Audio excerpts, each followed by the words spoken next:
بسم الله الرحمن الرحيم. قال الله تبارك وتعالى في الكلام المجيد والفرقان الحميد والعصر إن الإنسان لفي خسر إلا الذين آمنوا وعملوا الصالحات وتواصوا بالحق وتواصوا بالصبر. صدق الله مولانا العظيم وصدق رسوله النبي الكريم الأمين الرؤوف الرحيم. إن الله وملائكته يصلون على النبي يا أيها الذين آمنوا صلوا عليه وسلموا تسليما. تمامی حضرات با آواز بلند درود پاک پڑھ لیجیے. الصلاۃ والسلام علیک یا سیدی یا رسول اللہ وعلى آلك وأصحابك يا سيدي يا حبيب الله. الصلاة والسلام عليك يا سيدي يا نور الله وعلى آلك وأصحابك يا سيدي يا سيدي يا سيدي يا مكين قلوب المؤمنين. بندہ پروردگارم امت احمد نبی دوستار جاریارم تابع اولاد علی مذہب حنفی دارم ملت حضرت خلیل خاک پائے غوث اعظم زیر سایہ ہر ولی. آسان لفظوں میں کہہ دوں تو یوں ہے کہ تعلق ہے میرا اہل نظر کے اس قبیلے سے خدا کو جس نے پہچانا محمد کے وسیلے سے. حمد و صلات کے بعد بارگاہ رب العزت میں دعا ہے کہ رب تعالیٰ بدھ نچیز کی اور ہم تمام حضرات کی اس حاضری کو اپنی بارگاہ میں قبول فرما کر ہم سب کے لیے ذریعہ نجات اور بخشش بنائے.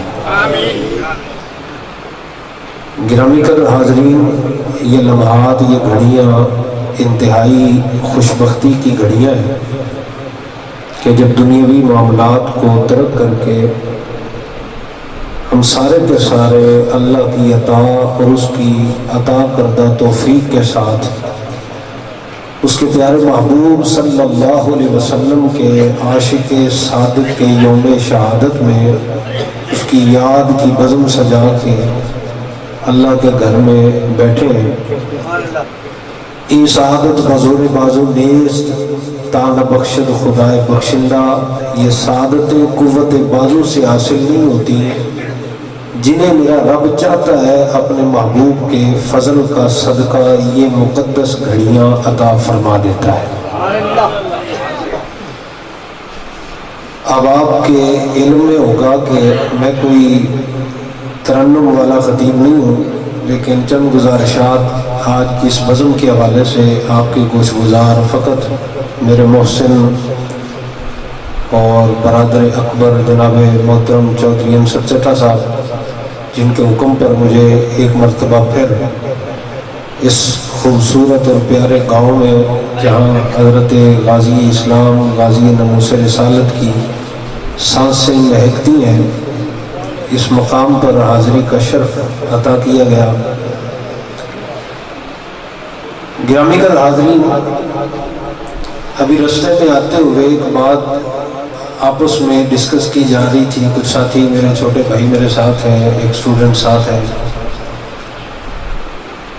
اور وہی بات آ کے یہاں جب بیٹھے تو کچھ دوست بیٹھے ہوئے تھے تو ان کے ساتھ ڈسکس ہو رہی تھی. تو مجھے حکم دیا گیا کہ جی آپ نے غازی عامر عبد الرحمن چیمہ شہید رحمۃ اللہ تعالی علیہ کی حیات پاک اور آپ کی شہادت کے حوالے سے گفتگو کرنی ہے. تو میں نے ان سے عرض کیا کہ بات تو بالکل موقع یہی ہے کہ ہم حضرت غازی صاحب رحمۃ اللہ تعالی علیہ کا ذکر خیر ہی کریں، لیکن جس انداز کا ذکر آپ توقع کر رہے ہیں، میرا خیال ہے کہ گاؤں والے مجھ سے کہیں زیادہ بہتر حضرت غازی صاحب کی زندگی کو جانتے ہیں. میں آیا ہوں 400 کلومیٹر دور سے، تو گاؤں والے حضرات اس گاؤں میں حضرت غازی صاحب اور ان کے خاندان کو مجھ سے کہیں زیادہ بہتر طریقے پر جانتے ہیں. سو میں نے یہ فیصلہ کیا کہ حضرت غازی صاحب کی جس زندگی کو آپ مجھ سے زیادہ بہتر جانتے ہیں، اس زندگی کو قرآن مجید فرقان حمید کی روشنی میں بیان کیا جائے۔ میرا جاننا یقیناً محدود ہوگا، وہ باتیں، وہ چیزیں، وہ پہلو حضرت غازی صاحب کی زندگی اور شہادت کے جو میرے علم میں نہیں ہے وہ بھی آپ بخوبی جانتے ہوں گے، لیکن وہ کون سی ایسی آیات ہیں قرآن مجید فرقان حمید کی جن میں حضرت غازی صاحب رحمۃ اللہ تعالی علیہ سمیت ازل سے لے کر قیامت تک میرے محبوب علیہ الصلوۃ والسلام کے غلاموں کی زندگی کا سارا خاکہ موجود ہے۔ سبحان اللہ۔ رپیٹ کم کر دیں، سادہ کر دیں تو گفتگو سمجھ آئے گی، مجھے بھی آسانی میں توجہ ہے جی، تو ایک بار بولیں سبحان اللہ۔ تو وہ بنیادی خاکہ جس بنیاد پر میرا رب اپنے محبوب کے غلاموں کو قرب کی یہ سعادتیں عطا فرماتا ہے، وہ قرآن پاک میں اللہ تعالیٰ نے کیسے بیان فرمایا ہے۔ سو اس بات کو سمجھنے کے لیے قرآن مجید فرقان حمید کی جو آیات میں نے تلاوت کی ہیں، آخری سپارے میں سے سورۃ العصر کی تلاوت کا شرف حاصل کیا ہے، اس کا کچھ مفہوم سمجھے، اور میں کوشش کرتا ہوں جو اپنے اساتذہ سے سیکھا ہے وہ آپ احباب کے سامنے پیش کرنے کی سعادت حاصل کر سکوں۔ اللہ رب العزت نے فرمایا والعصر، قسم ہے زمانے کی۔ مفسرین نے اس لفظ عصر کے 4 مختلف معانی بیان فرمائے ہیں، 4 مطلب بتائے ہیں کہ ان چاروں میں سے اس والعصر کا کوئی نہ کوئی ایک مطلب ہے۔ مطلب سمجھنے سے پہلے یہ سمجھیں کہ اس کا معنی یہ ہے کہ اللہ تعالی عصر کی قسم کھا رہا ہے۔ والعصر، مجھے عصر کی قسم ہے۔ کس عصر کی قسم ہے؟ وہ معنی 4 ہے۔ اس اہمیت کو آپ دل میں بٹھا لیں کہ میں اگر منبر پر بیٹھ کر کوئی بات کروں گا تو ظاہری بات ہے سامعین سے زیادہ میری بات کو اہمیت دی جائے گی۔ بھئی ایک تو ہے سننے والے اور ایک ہے منبر پر بیٹھ کر اللہ اور اس کے رسول کا کلام سنانے والا۔ تو جو اللہ اور اس کے رسول کا کلام سنا رہا ہے اس کی بات کی اہمیت باقیوں کی بات یا تبصرے سے زیادہ اہمیت کی حامل ہے۔ اور اگر میں بات کرتے کرتے اپنی کسی بات پر اللہ کی قسم کھا لوں، میں کہوں جی یہ بڑی پکی بات ہے، اس بات پر میں قسم کھاتا ہوں، تو وہ بات اور زیادہ مضبوط ہو جائے گی۔ اور اب آپ تصور تھوڑا سا آگے بڑھائیں اور سوچیں، اگر میری جگہ پر میرے رہنما اور میرے قائد حضرت غازی ثاقب شکیل جلالی صاحب یہاں پر تشریف فرما ہو اور وہ کوئی بات کہے تو ان کی بات کس قدر اہمیت کی حامل ہوگی، اور پھر غازی صاحب یہ لفظ بولے بھی یہ بات بڑی پکی ہے تو وہ کتنی اہمیت کی حامل ہوگی۔ اور پھر اس سے آگے بڑھیں کہ اگر غازی صاحب صرف بات نہ کہیں، صرف پکی بات نہ کہیں بلکہ قسم کھا لیں، بات اور زیادہ مضبوط ہو جائے گی نا۔ قسم کیوں کھائی جاتی ہے؟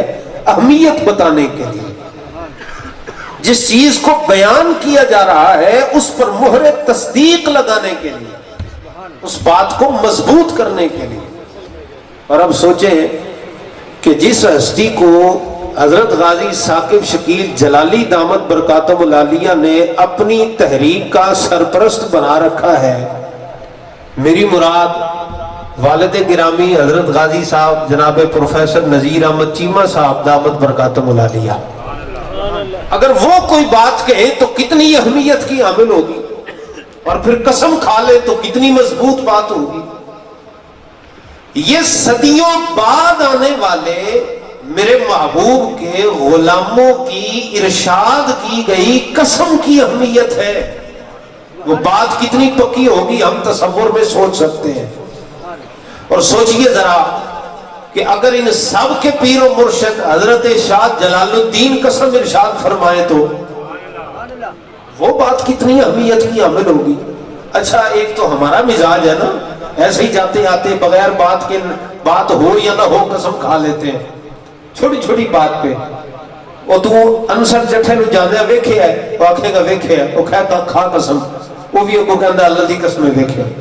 ایک تو یہ ہے نا چھوٹی سی بات، معمولی بات پر قسم کھا رہے ہیں. لیکن میں اہمیت بتا رہا ہوں کہ یہ ہستیاں جو اسلام میں میرے محبوب علیہ الصلوۃ والسلام کے دین میں اہمیت اختیار کرنے والی ہیں، ان کی کھائی گئی قسم بڑی اہم ہوتی ہے. اس کے بعد بیان کی گئی بات بڑی اہمیت کی حامل ہے، وہ عام باتوں کی طرح نہیں ہے. تو سوچئے ذرا، حضرت شاہ جلال الدین بھی ایک طرف ہے، اگر بریلی کا تاجدار قسم کھا رہا ہو پھر قسم کتنی مضبوط ہوگی. اس کے بعد جس بات کو بیان کیا جا رہا ہے وہ کتنی اہم ہوگی. چلے حضرت امام احمد رضا کو بھی ایک طرف رہنے دیجئے، ذرا تصور میں سوچ کر بتائیے، اگر پیروں کے پیر حضرت شیخ عبد القادر جیلانی حضور غوث اعظم قسم ارشاد فرما دے تو آپ کی کہی ہوئی بات کتنی اہمیت کی حامل ہوگی. چلے حضور غوث اعظم تو ایک طرف ہے، حضرت غوث اعظم نے اپنے گلے میں جس امام کا پٹا پہن رکھا ہے، حضرت امام احمد بن حنبل اگر کسی کی قسم کھا لے تو پھر ان کی بات کتنی اہمیت کی حامل ہوگی. بات سمجھ رہے ہیں نا میں کس طرف لے جا رہا ہوں آپ کو؟ بات کو گہرائی سے سمجھیے گا، پھر سبحان اللہ آپ خود بخود کہیں گے انشاءاللہ. میں چاہتا ہوں مضمون جو میں بیان کرنا چاہتا ہوں وہ میں بیان کر سکوں. اللہ میری زبان کو، میرے لفظوں کو وہ تاثیر عطا فرمائے کہ میں محفظ ضمیر کو کھول کے آپ کے سامنے رکھ سکوں. سبحان اللہ. خیر ہو.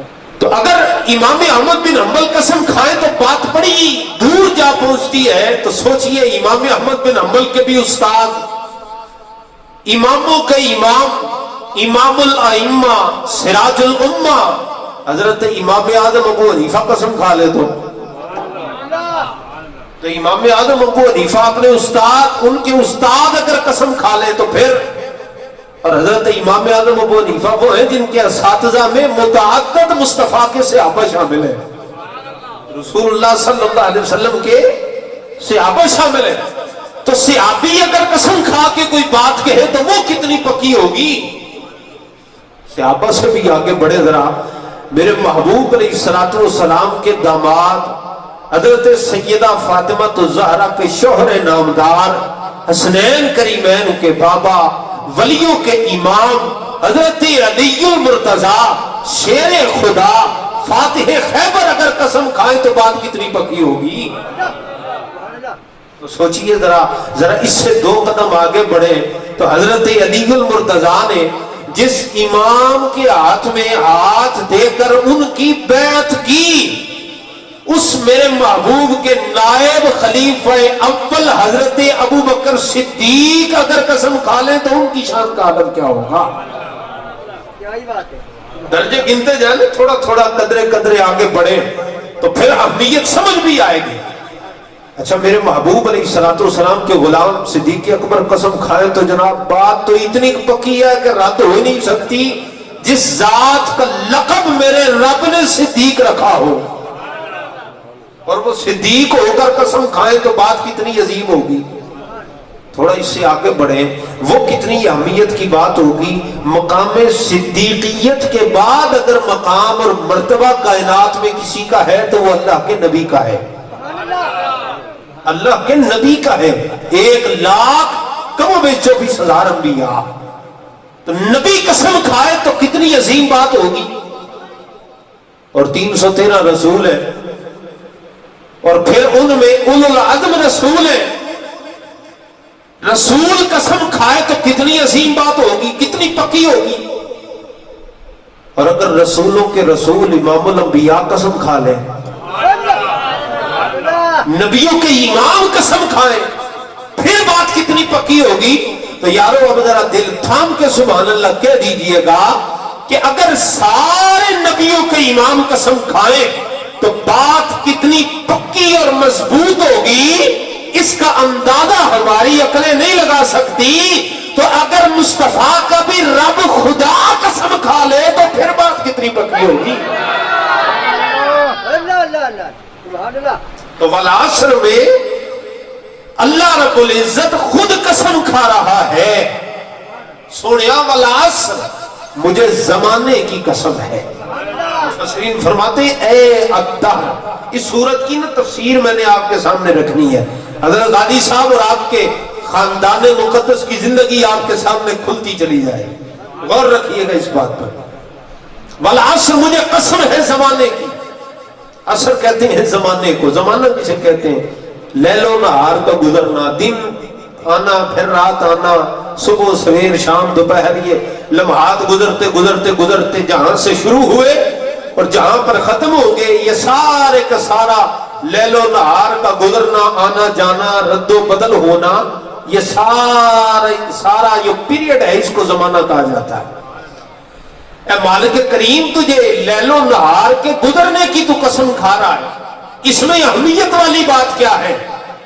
فرمایا میں سارے زمانے کی قسم نہیں کھا رہا۔ حضرت ابن عباس فرماتے ہیں اللہ نے والعصر فرما کر جس زمانے کی قسم کھائی ہے وہ میرے مصطفیٰ کی حیات ظاہری کا زمانہ ہے۔ رسول اللہ صلی اللہ علیہ وسلم کی حیات ظاہری کا زمانہ ہے، جب حضور مکے اور مدینے میں جلوہ افروز ہوا کرتے تھے، اس زمانے کی رب قسم کھاتا ہے، سونیا مجھے تیرے زمانے کی قسم ہے۔ اور ایک اس کو محبت والے مفسر نے تو اس سے اگلی بات بھی کہہ دی، وہ کہتے ہیں کہ میرے محبوب کی حیات ظاہری کا سارا زمانہ ہی بڑا اہمیت کا حامل ہے، لیکن ذرا سوچنا، رب جس کی قسم کھا رہا ہے وہ زمانہ سارا ہی میرے محبوب علیہ الصلوۃ والسلام کا ہے، لیکن ان میں وہ لمحے اللہ کو زیادہ محبوب ہے جن لمحات میں رب نے اپنا حبیب اپنے محبوب کی امت کو عطا فرمایا تھا۔ یعنی حضور کی ولادت باسعادت کا لمحہ، وہ زمانہ، وہ گھڑیاں، وہ وقت جب اللہ نے اپنے محبوب کو اس کائنات میں جلوہ کر فرمایا۔ سادہ لفظوں میں کہہ دیں تو میرے محبوب علیہ الصلوۃ والسلام کے ولادت کے لمحے کی میرا رب قسم ارشاد فرما رہا ہے۔ یہ بہت بڑی عقیدے کی بات ہے، اللہ کرے آپ سمجھیں، اس کی گہرائی تک پہنچیے گا ذرا۔ بھئی سادہ لفظوں میں یوں سمجھے، میرا رب مصطفیٰ کے میلاد کی قسم ارشاد فرما رہا ہے۔ قسم کی بھی کا فرق ہوتا ہے نا۔ ایک بندہ کہتا ہے بھئی مینوں میری قسم، دوسرا نہیں مانتا، کہتا بھئی تیرا کیا پتا، تو اپنی اچھی کھاتا ہے قسم، یہ بری کھاتا ہے، ہم تجھے کیا جانے۔ ہاں تجھے اپنے بچوں سے بڑا پیار ہے، بڑا اچھا ہے، بڑا سچا ہے، قول میں صادق ہے، تو بچے کی قسم کھا کے دکھا، یہ کہتے ہیں نا۔ تو محبوب شے کی قسم، تو سوچئے یار، ذرا غور کرنا اس بات پر، جس کی طرف آپ کو یہ ساری تمہید باندھ کر متوجہ کرنا چاہتا ہوں کہ رب تعالی سارے زمانے کی قسم بھی ارشاد فرما رہا ہے، محبوب کی حیات ظاہری کی قسم بھی ارشاد فرما رہا ہے، مصطفیٰ کی ولادت کی گھڑیوں کی قسم بھی کھا رہا ہے۔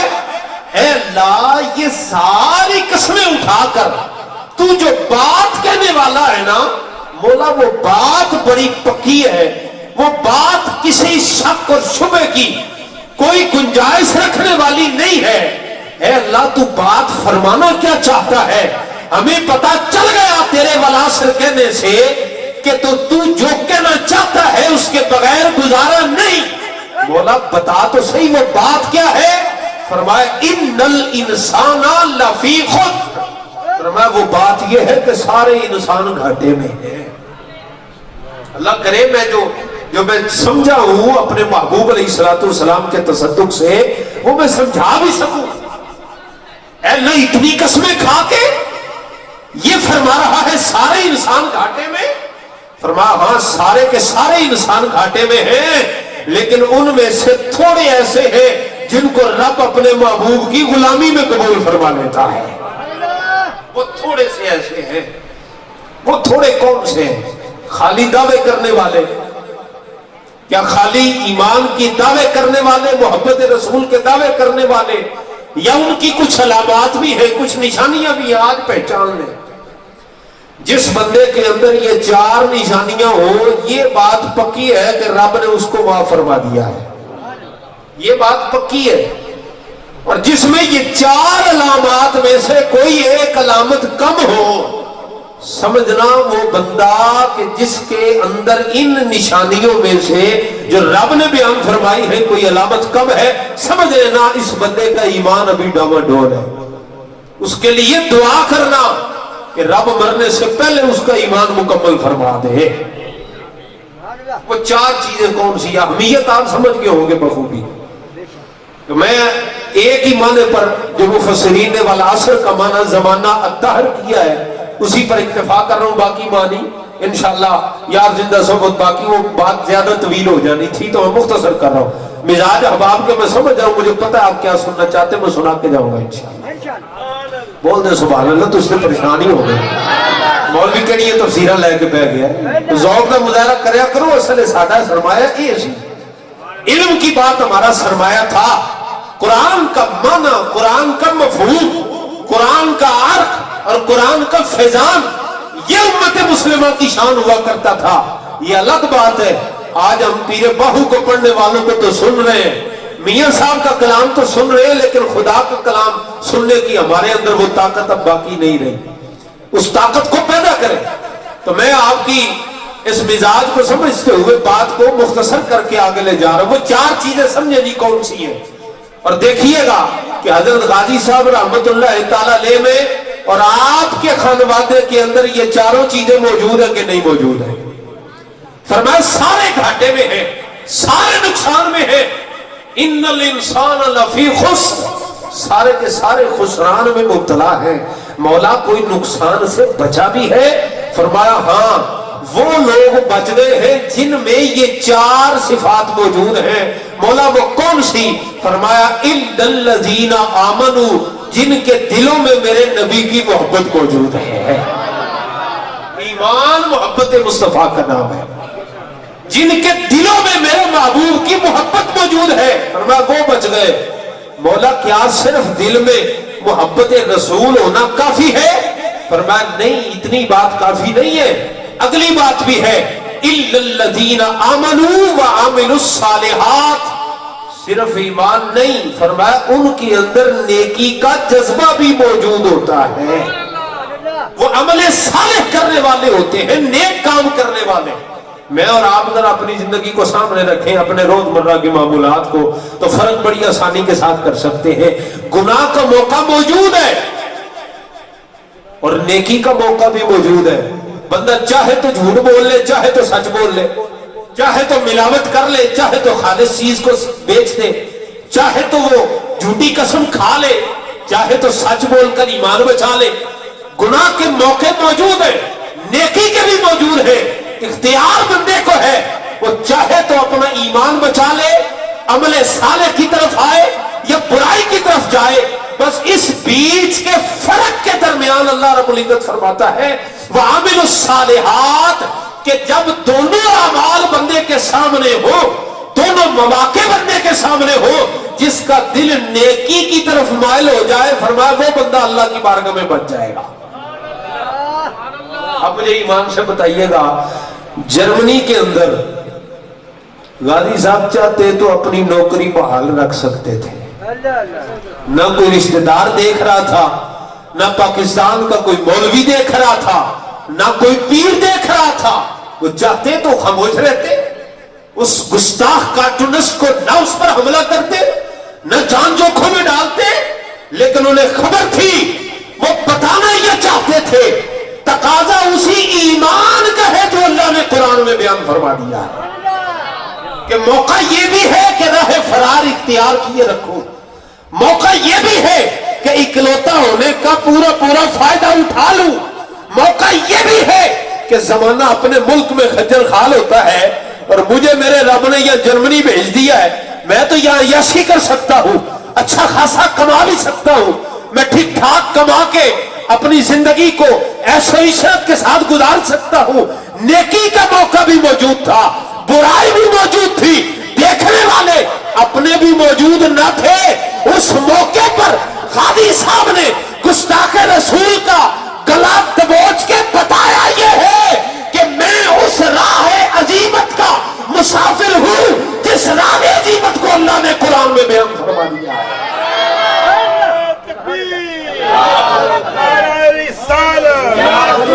والعصر سنیے میں نے نعرہ لگوانا ہے، ایڈا سست نعرہ میں کبھی مزاج سنیا نہیں، تو آج مجھے پتا تھوڑا مزاج آپ کا بدلا ہے، تو میں بھی ذرا تھوڑا مزاج اور رنگ میں آج آپ سے گفتگو کر رہا ہوں۔ اگر خالی نکابت ہوتی تو ہر تک پتہ نہیں 100 نعرے میں لوائے چھڑنے سے، لیکن آج خطابت ہے، بات میں کوئی سمجھانا چاہتا ہوں آپ کو، سمجھیے گا ذرا بھئی موقع موجود ہے نیکی کا بھی گناہ کا بھی، اور بندے کو اختیار حاصل ہے، رب نے دیا ہے، وہ جبریہ ہم نہیں ہے کہ جیسے معتزلہ کے ساتھ ساتھ جبریوں کا عقیدہ یہ ہے کہ بھئی بندہ جو ہے جو کچھ بھی کرتا ہے وہ اللہ کی وجہ سے کرتا ہے، یعنی رب چاہتا ہے تو بندہ کرتا ہے، حالانکہ ایسا نہیں ہے کہ بندہ یہ کہے کہ میں نے گناہ کیا تو اللہ کو منظوری گناہ تھا، ایسا نہیں ہے۔ اگر رب کو منظوری گناہ ہوتا تو معاذ اللہ پھر سزا اور جزا کا مطلب کیا رہ جاتا ہے۔ اور ہم قدریہ بھی نہیں ہے کہ بھئی سارے کا سارا عقیدہ جو ہے وہ یہ رکھ لیا جائے کہ سارا اختیار اللہ نے بندوں کو دے دیا، نہ، رب نے بندوں کا اختیار بندوں کو دیا ہے، تم نے دیکھنا ہے صراط مستقیم کیا ہے اور پھر گمراہوں کا راستہ کیا ہے، ضالین کی راہ کیا ہے، اہدنا الصراط المستقیم کا راستہ کون سا ہے، یہ فرق تم نے دیکھنا ہے۔ بھی ایک طرف بات یہ ہے، ابا جی بیٹے سے پوچھے پتر کتھوں آئے ہیں، تو بچہ اگر سچ بتائے گا کہ ابا جی سجنا نال کرکٹ کھیلن گیا سا، تو شاید باپ ڈانٹے بھئی تو کرکٹ کھیلن گیا سا تے کام تے کنے جانا سی، یہی ہے نا، تو اس ڈر کی وجہ سے کہ باپ کہیں ڈانٹے نہ، بچے کے پاس تو اختیار تھا کہ سچ بول کر مصطفیٰ کو راضی کر لیتا۔ اب وہ کہہ دے کہ ابا جی وہ فلانے کے گھر میں محفل ہو رہی تھی میں تو وہاں بیٹھا ہوا تھا، حالانکہ بولنا جھوٹ ہے، لیکن اس ایک جھوٹ نے اس کے عمل صالح اور ایمان پر سوالیہ نشان لگا دیا ہے۔ فرمایا یہ وہ لوگ ہیں ان الانسان لفی خسر، جن کے بارے میں رب نے قسمیں کھا کے فرمایا یہ گھاٹے والے ہیں۔ اے اللہ پھر کامیاب لوگوں کی اگلی صفت کیا ہے جو ان میں ہونا لازمی ہے؟ فرمایا وَتَوَاصَوْا بِالْحَقِّ، فرمایا کہ جب حق بات کہنے کا موقع آ جائے تو وہ زبانے کو روک کے نہیں رکھا کرتے، جب حق کے لیے ڈٹنے کا موقع آ جائے تو اپنی ذات کو پیچھے نہیں رکھتے۔ وَتَوَاصَوْا بِالْحَقِّ، پھر وہ حق کی تلقین کرنے والے ہوتے ہیں۔ تواصوا وصیت کرتے ہیں، تلقین کرتے ہیں، لوگوں کو بتاتے ہیں حق بات کیا ہے اور باطل کیا ہے، اور لوگوں کو کہتے ہیں سچائی کے راستے پر چلو، حق کے ساتھ کھڑے ہو جاؤ، حق کے ساتھ ڈٹ جاؤ۔ وَتَوَاصَوْا بِالْحَقِّ، حضور غوث اعظم رضی اللہ تعالیٰ عنہ کے پاس ایک مائی آ گئی، تواصوا کا معنی بتانے لگا ہوں، آ کے کہنے لگی میری یہ بیٹی ہے چھوٹی سی، تو طبیب کہتے ہیں یہ شکر کھائے گی تو بیمار ہو جائے گی، میں تو اس کو بڑا سمجھاتی ہوں، یہ میری تو سنتی نہیں ہے، لاڈلی بیٹی جو ہے، تو آپ کی بڑی عقیدت مند ہے حضور، آپ اس کو ایک بار کہہ دیں پتر شکر نہ کھائیں تو آپ کی مان لے گی تو بات میرے لیے کام بن جائے گا۔ حضور غوث پاک نے فرمایا بھائی اس کو لے جا، کل لے کے آنا۔ اگلے دن وہ مائی پھر بچی کو لے کے آ گئی، غوث پاک نے فرمایا اس کو لے جا، اگلے دن پھر لے کے آنا۔ وہ پھر گئی، اگلے دن پھر آئی، پھر تیسرے دن بھیج دیا، کل لے جا، اگلے دن لے کے آنا۔ جب چوتھے دن آئی تو غوث پاک نے اس بچی سے کہا بیٹا شکر نہ کھایا کر، بات اتنی سی کہہ دی۔ آخر میں چوتھے دن، چوتھے چکر کے بعد وہ مائی بڑی حیران ہوئی، کہنے لگی حضور مسئلہ سمجھ نہیں آیا، چوتھے دن جا کے آپ کہہ رہے ہیں کہ بیٹا شکر نہ کھایا کر، تو یہ جملہ آپ پہلے دن ہی کہہ دیتے تو حرج کیا تھا۔ تو سنیے غوث اعظم رضی اللہ تعالیٰ عنہ کا وَتَوَاصَوْا بِالْحَقِّ کا معیار کیا تھا۔ حضور غوث اعظم فرمانے لگے اس لیے کہ جب بھی تم آئی ہو شکر میں نے خود کھائی تھی، میں اس کو منع کیسے کر دیتا۔ تواصوا بالحق کا مطلب یہ ہے حق بات بتا ہی وہ سکتا ہے کہ جو پہلے حق پر خود عمل کرنے والا ہو، حق بات خود کہنے والا ہو، حق کے لیے کھڑا ہونے والا ہو، وہ تواصوا بالحق کی تفسیر بن سکتا ہے۔ اور حضرت غازی عامر عبد الرحمن چیمہ شہید رحمت اللہ تعالی علیہ سے پڑھ کے تواصوا بالحق کی تفسیر کون نظر آتا ہے؟ دیار غیر میں مصطفیٰ کریم آقا صلی اللہ علیہ وسلم کی غلامی میں اپنی جان کو ہتھیلی پر لے کر وتواصوا بالحق کا اس سے بڑا پیغام کون دے سکتا ہے کہ دیار غار میں بیٹھ کر امت مسلمہ کے جوانوں کو کہہ دیا کہ نوجوانوں یہ بات یاد رکھنا، اکیلا عامر عبد الرحمن